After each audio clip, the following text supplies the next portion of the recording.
waxaan ku sheegayaa sida u badbaadin karto lacag ah ilaa 300 ilaa 500 dollar bil walba oo lacagtaas oo ah lacagta property tax aad bixiso. Dad badan ayaa jira ummadda Soomaaliyeed oo u qalma lacagtan inay badbaadiyaan laakiin aan la soconin meeshii laga file gareyn lahaa ama meel laga bilaawi lahaa.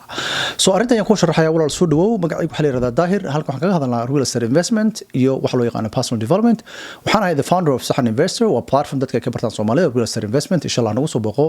sahaninvestor.com. haddaad rabto inaan aniga ka caawiyo arrimaha iibsashada guryaha ama guri cusub inaad iibsato insha Allah iga soo qabo website-kayga sahanrealty.com video noocan kala soo aragto insha Allah na soo flow garee waan ku bilaabayaa soo marka koowaad haddaan ku bilaabo waxaan ku sharaxi doonaa 5 shay aad ugu qalmi karto arrimahani ee property tax-iga saa u save gareyso midda koowaad haddaan ku bilaabo wax loo yaqaan homestead exemption ayaa jira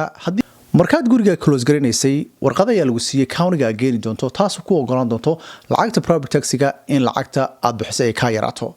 taa hadaa samaysay wax loo yaqaan homestead way talabaad wax loo yaqaan ayaa jira veteran exemption badanaa dadka Soomaalida waa inay military-ga wadankani u soo dagaalantay ama hadaad soo marin Soomaalida badanaa uma badno soo tani waa ka boodaya soo tan saddexaad iyo tan afraad ay Soomaalida badan u badan yihiin wax loo yaqaan ayaa jira senior citizen exemption hadaad tahay qof waayeel ah waxaad u qalantaa in dawladda ama nusqaamin ku sameeyso lacagta property tax ay ka yareyso ama gabi ahaantiisaba laga baabi'iyo ay noqonaysaa taas oo ku xiran da'daada iyo dakhliga ku soo gali doono tan saddexaad oo tan afraad oo noqon doonto wax loo yaqaan disability exemption wax loo yaqaan jira qofka hadduu curyan yahay wuxuu qalmayaa property tax-iga cashuurtu bixay in laga yareeyo ama in laga baabi'iyo gabi ahaantiisaba tan shanaad badanaa dadka Soomaalida ma qosayso laakiin waan ku darayaa wax loo yaqaan ayaa jira agricultural property exemption waa dadka beeraleyda ayaa loogu talagalay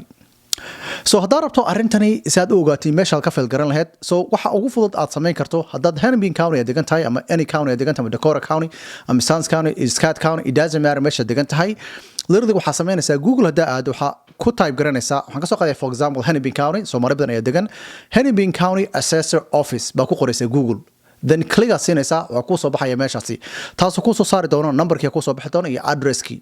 waa tagaysaa application form la buuxiyo ee jirta formka ayaa buuxin doontaa then waxay ku soo sheegi doonaan inta u qalanto so waxa laga yaabaa inay ku weydiiyaan dakhli ahaan keenna u dhaana dad tahay qof waayeel ah iyo hadaa tahay qof curyaan in kale baa laga yaabaa so labada hadaa sameeyso waxa laga yaabaa property tax-iga ay bixin jirtay 500 oo kala bixin jirtay in laga dhigo 200 ama gabi ahaantiisa laga baabiyo إن شاء الله فيديو نوعنا كل صور أركتو إن شاء الله نسوف لو قرأ هدار ربطو أرميها قريها هنا نيجا كعاوية أم قرأ عصبنا يبسطو إجا ويب سايت كيجا sahanrealty.com هدار ربطو real estate investment هنا براتو أي كمية high buy and hold fix and flip subject to wholesaling إن شاء الله نقصو ويب سايت كيجا sahaninvestor.com كوسو بير هديك اللايف كيجا تيك توكا سال براتو probably سيدا لو analyze قريو إن شاء الله مركز سوق السلام عليكم